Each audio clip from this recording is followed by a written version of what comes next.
નમસ્કાર વિદ્યાર્થી મિત્રો, વર્લ્ડ ઓફ સાયન્સ એટલે કે વિજ્ઞાન વિશ્વમાં હું ચંદન રાઠોડ આપનું હાર્દિક સ્વાગત કરું છું. મિત્રો, આજ રોજ સામાજિક વિજ્ઞાન ધોરણ 6 પ્રકરણ 2 ચાલો નકશો સમજીએ આ પાઠની ચર્ચા કરીશું. મિત્રો, કોઈપણ સ્થળ, કોઈપણ જગ્યાની વિશેષ માહિતી માટે આપણે નકશાનો અવારનવાર ઉપયોગ કરીએ છીએ. કોઈપણ જગ્યા વિશે માહિતી મેળવવા માટે નકશા જરૂરી છે. તો આ નકશા કેવી રીતે વાપરવા તેની માહિતી હોવી પણ એટલી જ જરૂરી છે. મિત્રો, અહીં આપણે નકશો એટલે શું તે સૌપ્રથમ સમજીએ. પૃથ્વીના કોઈપણ ભાગના સપાટ કાગળ પરના આલેખનને નકશો કહે છે.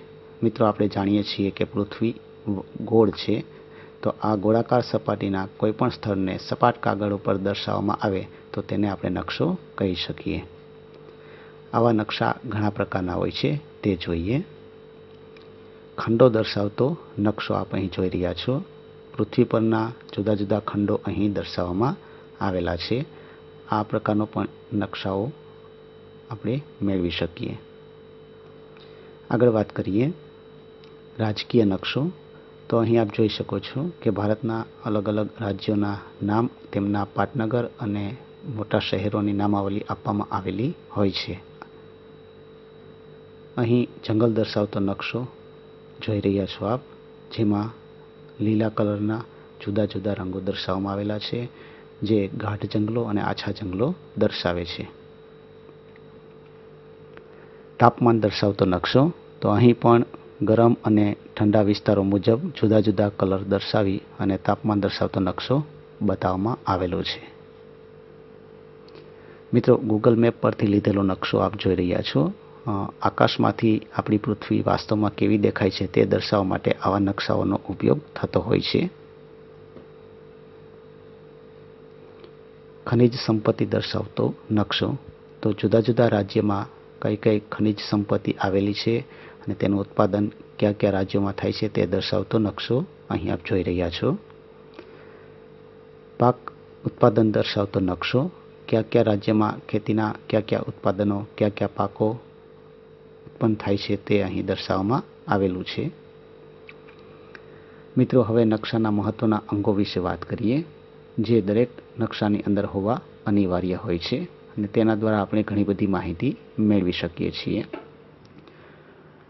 અહીં નકશાના મુખ્ય 3 અંગો છે: દિશા, પ્રમાણમાપ અને રૂઢ સંજ્ઞાઓ.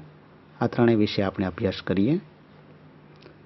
નકશામાં દિશા માટેની સંજ્ઞા આપ જોઈ રહ્યા છો. કોઈપણ નકશામાં કોઈપણ એક જગ્યાએ ઉત્તર દિશા દર્શાવતી આવી સંજ્ઞાઓ જોવા મળતી હોય છે. તેના આધારે બીજી દિશાઓ આપણે સરળતાથી જાણી શકીએ છીએ.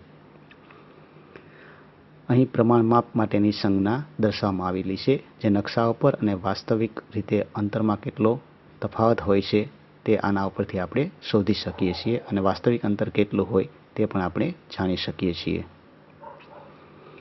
અહીં ઘણી બધી રૂઢ સંજ્ઞાઓ આપેલી છે, જે નકશામાં અવારનવાર વપરાતી હોય છે. મોટા ભાગે જે નકશાઓમાં રૂઢ સંજ્ઞાઓ વપરાતી હોય તેની વાત કરીએ. તો નકશામાં વપરાતી આવી સામાન્ય રૂઢ સંજ્ઞાઓ વિશે આપણે માહિતી મેળવીશું, જે મોટાભાગના નકશાઓમાં અવારનવાર આપણે જોતા હોઈએ છીએ. તો આવી રૂઢ સંજ્ઞાઓની વાત કરીએ. અહીં આપ પોસ્ટ ઓફિસની સંજ્ઞા જોઈ રહ્યા છો. આ દવાખાનાની સંજ્ઞા છે. નદી, તળાવ, સાગર કિનારો અને નહેરની આ સંજ્ઞાઓ આપેલી છે. નકશામાં જુદી જુદી જગ્યાએ નદી, તળાવ, સાગર કિનારો, નહેર આ બધું દર્શાવવા માટે આવી સંજ્ઞાઓ વપરાતી હોય છે. આ સંજ્ઞા પર્વતની છે. નકશામાં પર્વતીય વિસ્તાર દર્શાવવા માટે આ સંજ્ઞાનો ઉપયોગ થતો હોય છે. જુદા જુદા વૃક્ષોની સંજ્ઞા નકશાઓ પર આવેલા જંગલો દર્શાવવા માટે વપરાતી હોય છે. આમ નકશા દ્વારા આપણે જે તે સ્થળ વિશે માહિતી મેળવી શકીએ છીએ. મિત્રો, વિજ્ઞાન અને સામાજિક વિજ્ઞાનના આવા અન્ય વિડીયો જોવા માટે અમારી વેબસાઇટ www.vignanvishwa.blogspot.in ની અવશ્ય મુલાકાત લેશો. આભાર મિત્રો.